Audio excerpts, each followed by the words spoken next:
A cataract surgery is smooth sailing, but once a while one has to face nucleus drop. The patient is taken up by the posterior segment surgeon for 3-port pars plana vitrectomy. But can anterior segment surgeon give the situation a fair try without jeopardizing the vitreous? If the nucleus fragment is in the anterior vitreous, pars plana vitrectomy is done to remove vitreous entanglements, and the vitrectomy cutter is used to levitate the mass into the anterior chamber.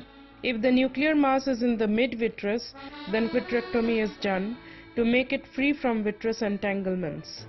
Infusion fluid and visco is allowed to escape from the scleral tunnel, and this flow carries the free nuclear fragment into the anterior chamber from where it is removed manually. Rhexis was completed in this case of hypermature Morganian cataract. It was difficult to get a hold and chop as the nucleus was thick and leathery. Room was made with high molecular weight viscoelastics within the capsular bag, and a multi-piece IOL was put in the bag behind the nuclear mass to act as a scaffold. Chopping and phacoemulsification of the nucleus was to be executed over the intraocular lens. But at one point everything seemed to sink. The nuclear mass was repositioned at the pupil. Salvage by manual small incision was contemplated. Scleral tunnel was made. 23-gauge trocar assisted irrigation and anterior vitrectomy was done by pars plana route. The fragments were made free from their vitreous entanglements and were levitated up into the anterior segment by the active cutter from where they were easily removed. The IOL followed suit. The haptic was secured at the wound of the scleral tunnel. We tried to make sure if there was any vitreous at the wound with a swab. This maneuver dislodged the haptic and IOL sunk just like Titanic.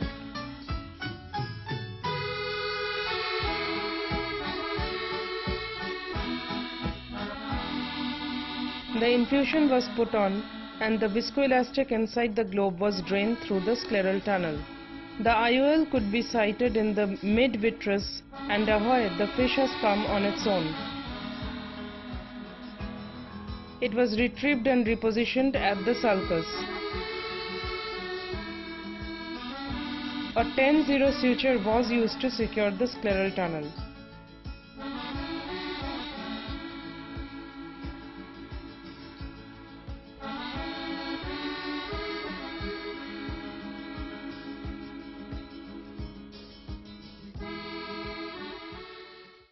The thick leathery cataract was difficult to chop.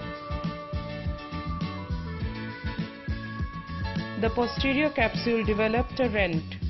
A reverse Sinski was used to reposition the nuclear mass at the pupillary area. The nuclear mass can sink deep down any time. So, what to do? High molecular weight cohesive viscoelastic by a 26-gauge needle from the pars plana was injected just beyond the unsupported nucleus to prevent it from sinking any further.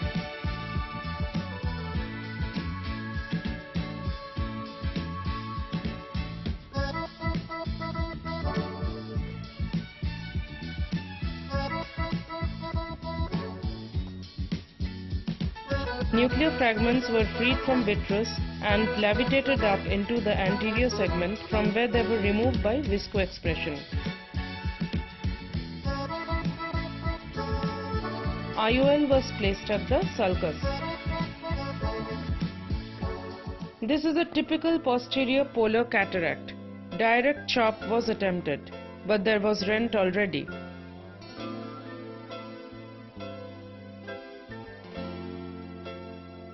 Salvage by manual small incision was thought of.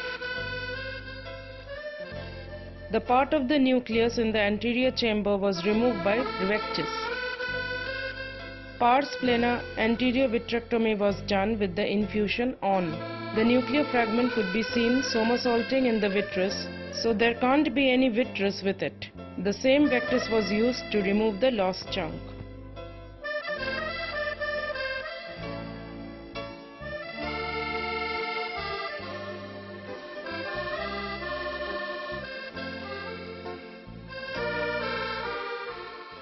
Another case of leathery grade 6 cataract. Direct chop was attempted.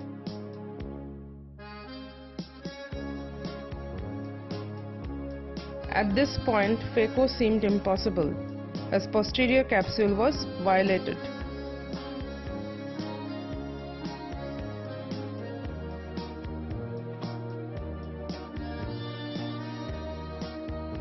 %60% of the nucleus was claimed via vectors. A thorough anterior vitrectomy was done. Then balanced salt solution was allowed to escape from the scleral tunnel. This flow brought the other nuclear mass along with it, which was quickly removed.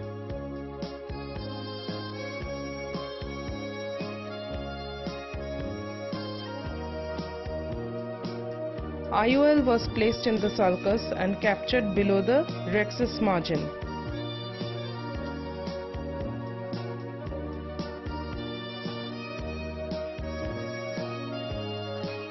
IVTA was given as the patient had diabetes. Here PC is gone and the soft nuclear matter sunk.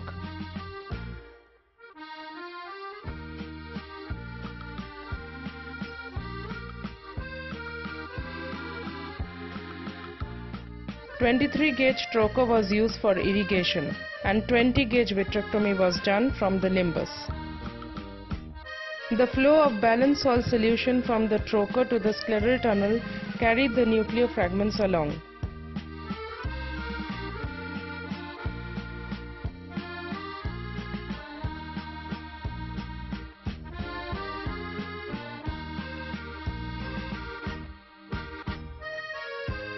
The tunnel was secured with a suture.